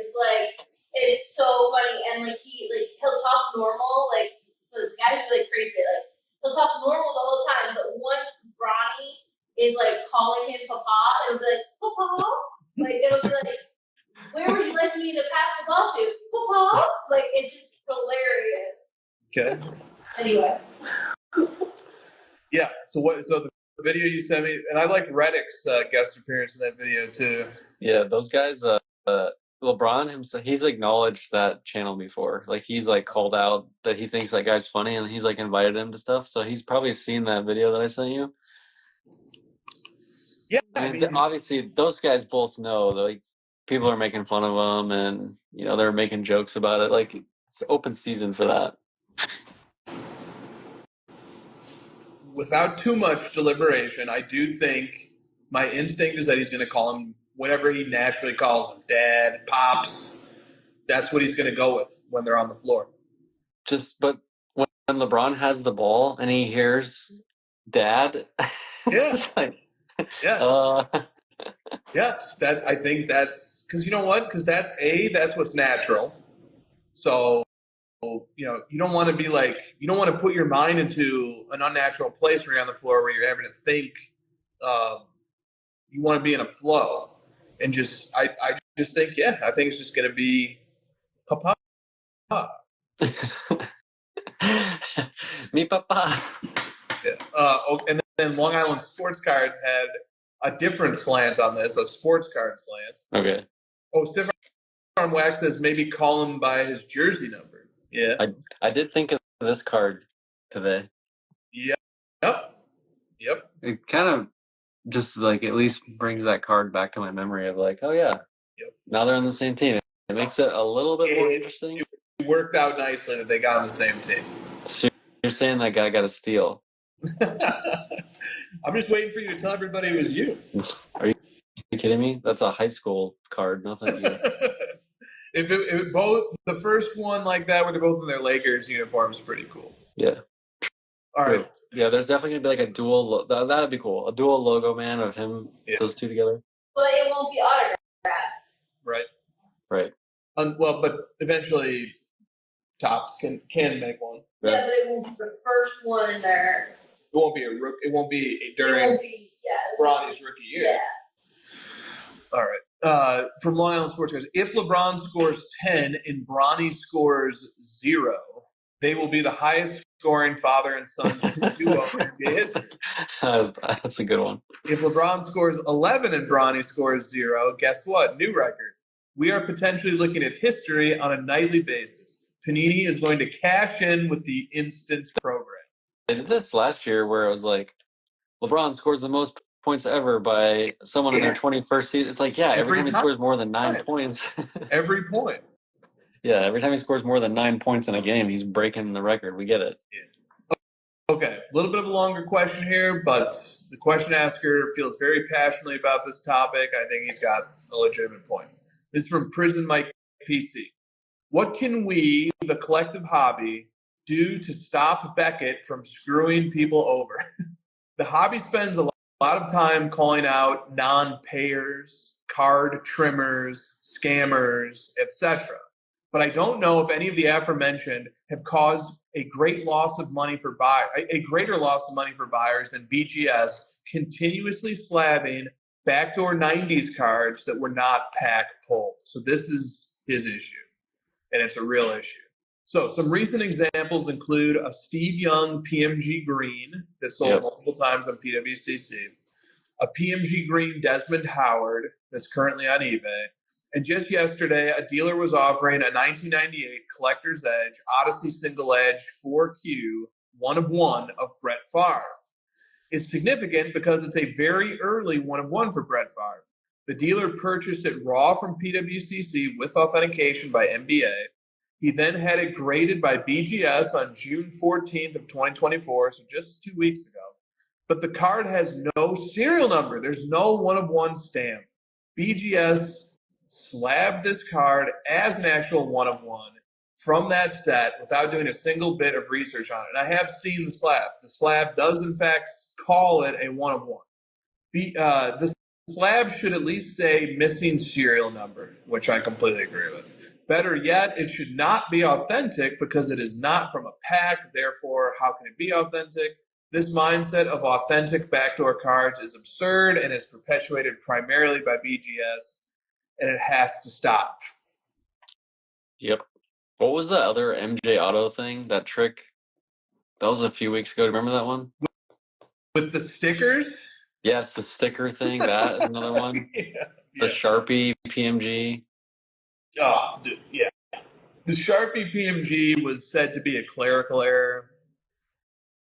So that's tough. But the point here is that it's very damaging to lend credibility to cards that eventually make it to the market and that honest collectors are parting with hard-earned money to purchase, and the cards aren't properly notated as being non-pack issued, non-serial numbered cards. And yeah, that's the other issue is that I'm looking at the highest sales of all time in card ladder, and like a bunch of these are BGS. Yeah. I think about the long-term effects of the mistakes that BGS is making and the harm they're doing to these cards that already exist in these slabs with these massive levels of prestige. Not just these expensive cards. This is the extreme of it, but all these millions and millions of cards that already exist in these BGS slabs. There's risk to those. The more mistakes that are made. That's the part that makes me the most upset, and why we keep bringing it up, and we're just going to keep bringing it up because we think it's like this is harming those cards and those people that own those cards. It is, yeah. And I mean,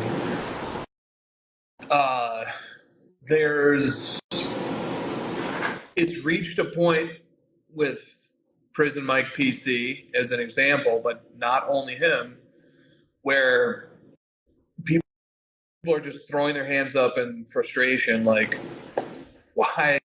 This is polluting the market. These cards being, slid in, being smuggled in to the market and being passed off as, giving the pretense that these cards are pack issued, the real one that a collector would want, and then later they find out, well, it's actually not.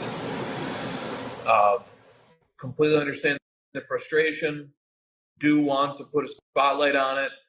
It is a rectifiable situation, but the solution has to start with mistakes are going to happen.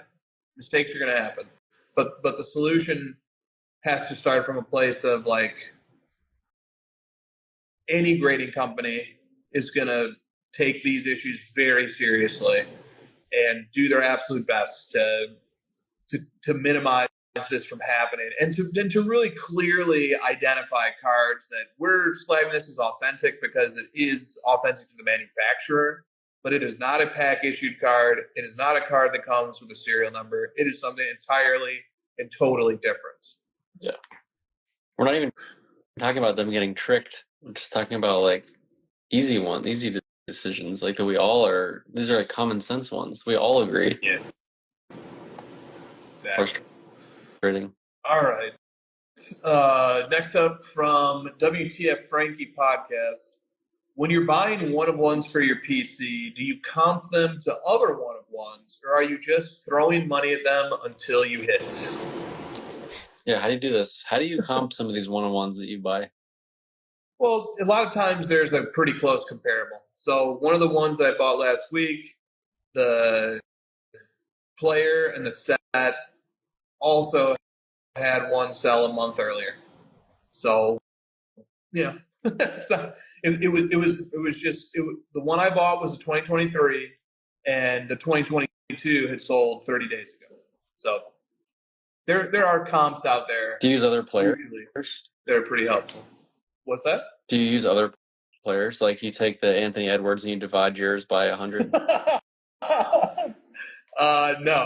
No, I didn't. I rarely will do that. Sometimes I will. That's a dangerous game. Yeah. That's a dangerous game because how often do I know how strong the collector base is for some random player? Right. I don't know that.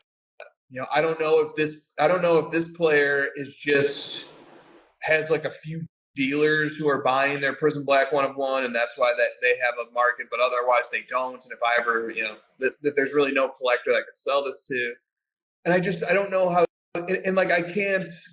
There's a trap I could fall into where I'm like, well, he's about as good as him. They both have about the same amount of All-Star appearances. They both have won a championship apiece, and it's like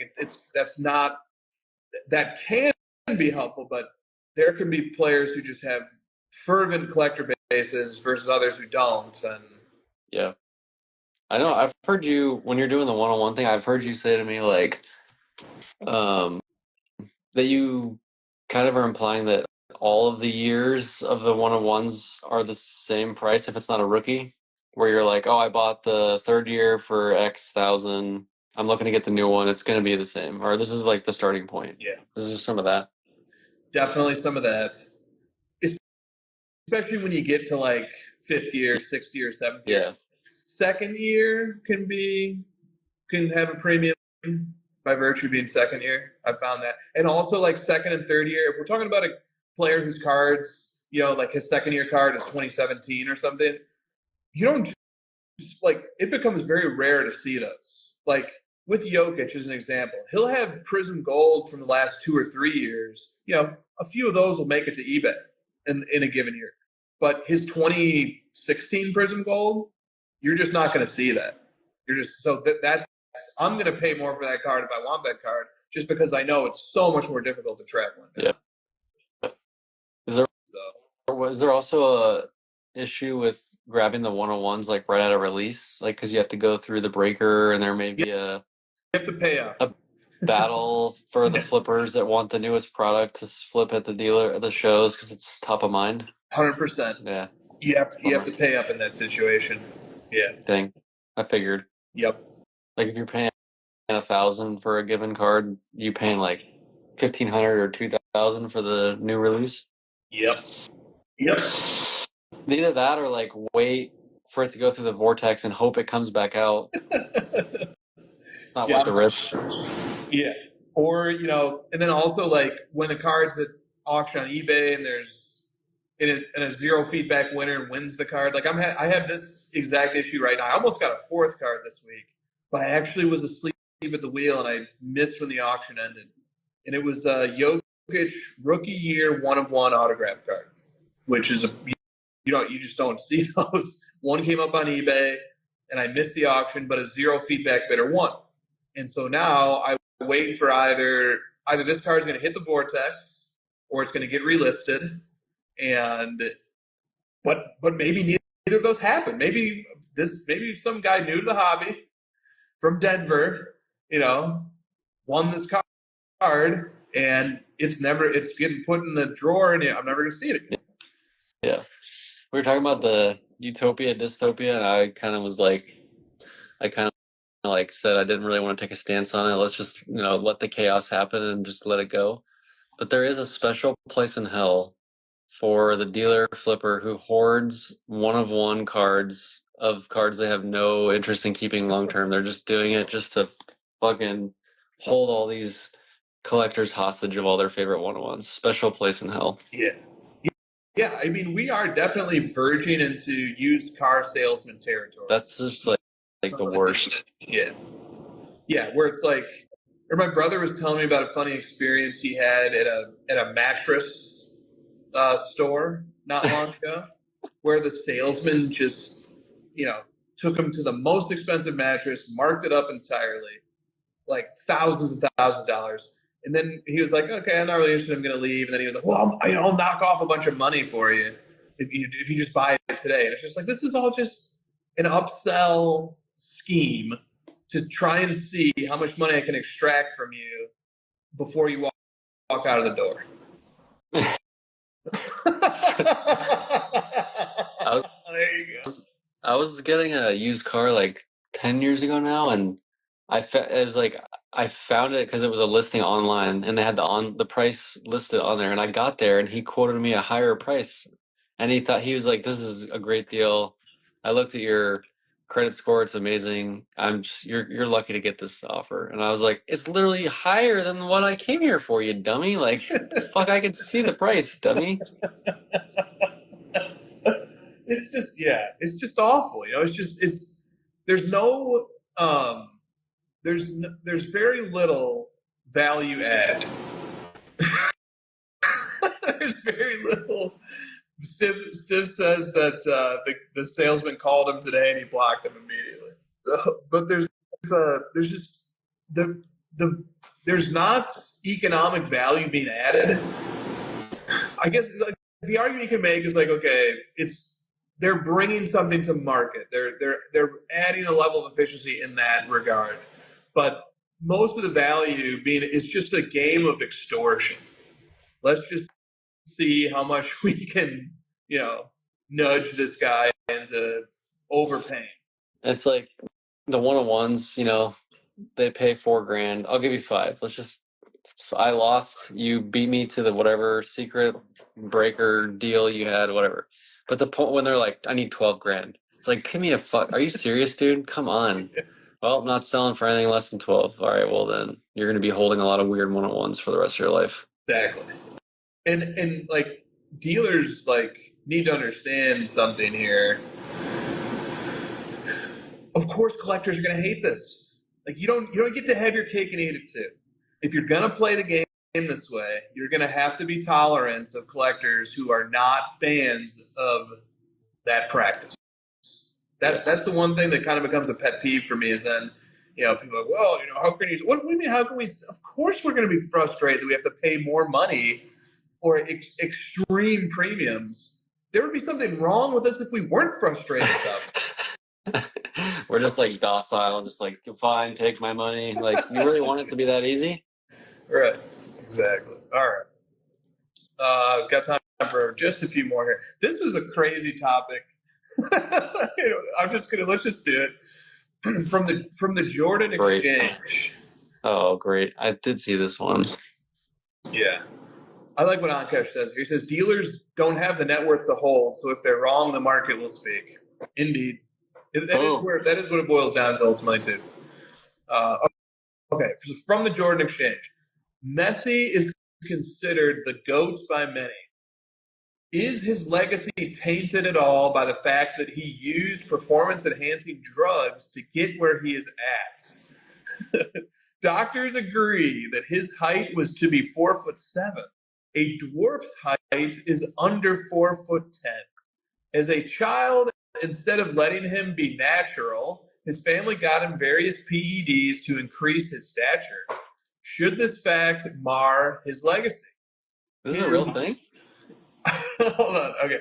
So his non-enhanced self could not even make his kids' soccer team because of his size.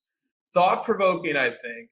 When does the PED stigma end? Does something he did that changed his sport ability raise any eyebrows? It sure did with Barry Bonds and Lance Armstrong. Okay. As far as I know, I did a brief Googling about this. And yeah, like what Mad City Collector says, he had hormone deficiency. Yeah. And so not during his time as a professional athlete, but during childhood and adolescence, he was given some sort of medication or drugs that allowed him to grow to a larger size. But this feels like something you'd give to him even if he wasn't going to be a professional soccer player. Right. Like, it's like a growth hormone thing where it's like the doctor would recommend giving them this to help them grow naturally in their lives, right? That's what it feels like. Yeah, Hauser says HGH. HGH steroids are given to address growth hormone deficiency. He had an actual growth hormone disorder. He was diagnosed. Yeah. Right. Exactly. So the question is there any sort of legacy tax if you took HGH as a kid or in your teens? Nah. This feels like an exception, a special case. Yeah. People are going to use this now after the fact. Right. Well, and I sort of like fleshed this out a little bit in a DM with the Jordan Exchange, and he was sort of explaining, well, look, like what about the seasons of Barry Bonds prior to or when he wasn't taking PEDs? Like, should we still count those towards the record books and stuff like that? So that's where the question becomes a little bit interesting is, do non-PED seasons is there an unfair treatment being levied against somebody like a Barry Bonds if we're okay with Messi? But this is like a little bit different with Bonds because he was already like an MVP, and then it was like, now I need to hit more home runs, so I'm going to take these steroids. Whereas Messi is like, I need these steroids to like live a normal life, Yeah. JL Duke card says 4'7" Messi would still dominate the MLS. You don't really need to be that tall to play soccer, right? Other than like the headers and like headers around the goal, which not every player does anyways. That's more than I know about soccer, so you still need to be that tall. Yeah. Stiff says if he would have turned out 8 foot tall, then maybe.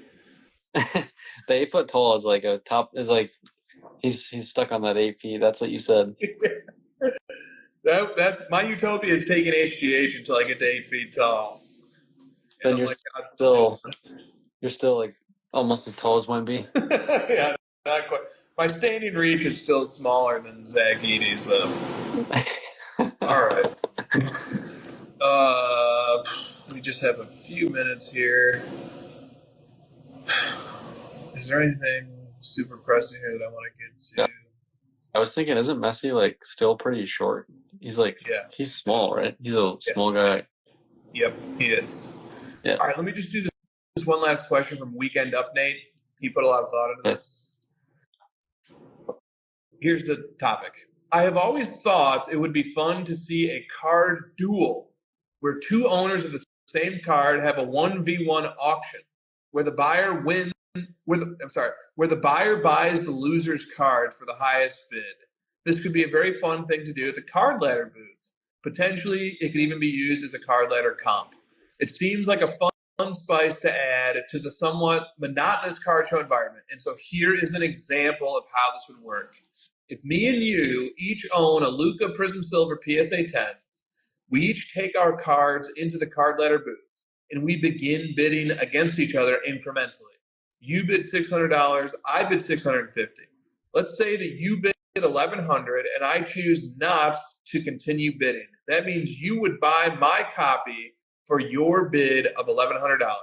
Now, had I bid $1,150 and you chose not to bid higher, I would be buying your copy for $1,150. Interesting. The card duel or the shotgun auction. Yeah, because it's like you want to protect the value of yours, but also you don't want two copies. Yeah. And he's saying for the spice, it would be entertaining to see two people standing there doing this. It'd be two personalities. It would need two personalities, two interesting people. It's a game of chick. Yeah, you would need some personalities. And like, isn't it probably just going to go up to the comp? Yeah, it always does, dude. Yeah. Don't you watch those auctions and people are like, God, it's so cheap. Get your bids in. It's so under, and it ends up going to the comp anyways. Like, what are we? Have we ever called an episode "Get Your Bids In"? I don't know. Man, get your bids in. My all-time favorite is still Story 1, best player ever, super undervalued. The immediately following story is bid on this card. I'm selling of him because I actually don't believe what I just said. Of course, that's the GOAT. That's the GOAT situation. A recent favorite, a baby GOAT in this category, is available until kickoff. Or this is a new entry. I'm giving you credit for this. Right. You just sent me this one, and I really enjoy this one, where they will like softly be like, potentially it might be available, but I'm gonna need you to only DM me if you're super serious. Yeah, potentially available, serious offers only. So the card, as the seller, the card could be potentially available, but I can't make a potential offer as a buyer. No, you've got to be dead serious. It's got to be really strong, and I might still say no. Yeah, exactly. Hey. All right. That's going to do it for the show. Yeah, that's exactly right. Yeah. He's the real MVP. Also, I'm selling his whole PC. Right. Exactly. Okay. Let's pick a title. I didn't write that many down. Good. We have, here we go. 17 likes. I thought you were gonna like say this first one has 17 likes, but I get it's good. 9 digits by force.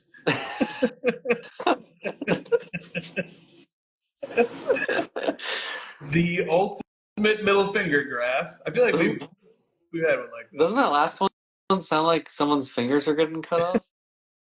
Yep. Someone's gonna lose a finger. It doesn't sound good by a number of interpretations. 9 digits by force. Yeah. Then we have the real winners are the turtles. As they should be. Does it count if I intentionally make you write it down before I even say it? It does. All right. Just because we know the game. Christina chuckled, so maybe not. Yeah. The meta version is that's the title. We've never had like a late title, and we've never come up with a title during the title selection process. I don't think we've ever broken the third wall like that. Like that's because we're evolving. The leader of everybody. That's when you were explaining that as the buyer you should have the power, and as the seller you should have the power. You're just the leader. everybody. Okay, then we have we have. I like this one, but I'm the CEO of my PC and your potential PC. I feel like Brett should be able to use that. You can have that one, Brett. Yeah. Yep. And your potential PC. That's good. I like that. And then the last one is 8 foot tall with $1 bazillion. Oh man. I'm just picturing that person and I already hate them. Yep. We know him. We see him in shows from time to time. We didn't go further on the I wish we would have, but when you were like the Utopia thing, you're like, I need something to hate. That's just the best. Like you just need it. You need like that 8 foot tall bazillionaire walking around to hate. Otherwise, what's the point? I know. We do need it. He would be he would have all the cash on the table, wheeling and dealing, with a camera crew of 7 foot people following him around. And he got there by a private jet. Yeah. Yeah. With like the first class, like the double cabin, just because he's so tall. Your favorite's the CEO one? Favorite is I'm the CEO of my PC and your potential PC. Well, no one else fights for the turtles because they can't speak for themselves. So I will always be here to fight for those turtles, no matter what I have to do. Okay, so you vote turtles?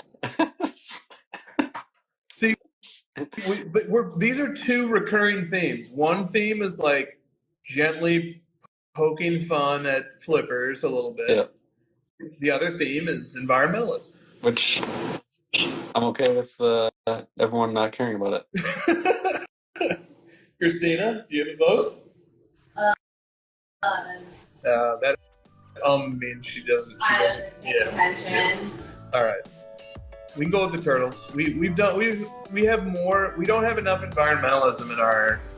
We've probably done a turtle one before. It's a week of politics, and this is us weighing in on a topic. I mean, it's not my driving distance, but I'm trying. All right. See you guys maybe next week. CY Card Ladder is the most respected sports card analytics app on the market.